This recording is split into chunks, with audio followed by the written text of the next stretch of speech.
এক ইকোনমিক্সের প্রফেসর আর তার ছাত্র রাস্তা হাঁটতেছিলেন। হাঁটতে হাঁটতে দেখেন যে একটা মরা ইঁদুর পইড়া আছে। তো স্যারের মাথায় একটা বুদ্ধি এলো। বলতেছে, এই তুমি যদি এই ইঁদুরটা খেয়ে ফেলতে পারো তাহলে আমি তোমাকে 50,000 টাকা দেব। ছাত্র চিন্তা করল, একটা মরা ইঁদুর খায় 50,000 টাকা পাওয়া যাবে। সে তুইলা নাক বন্ধ করে গপ করে গিলা খাইল। স্যার চিন্তায় পড়ে গেল। তারপরে দুইজন হাঁটতেছে আর 50,000 টাকা হারার ক্ষোভে একটু কষ্টই পাইতেছে। একটু সামনে যা আর একটা মরা ইঁদুর দেখতে পেল। তা ছাত্র বলতেছে, স্যার আপনি যদি এই ইঁদুরটা খাইতে পারেন তাহলে আমি আপনাকে 50,000 টাকা দেব।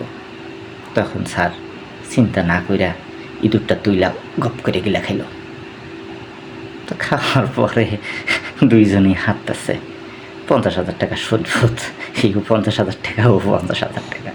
তো স্যার আর ছাত্র একে অপরের দিকে তাকায়া কইতেছে, ঘটনাটা কি হইল?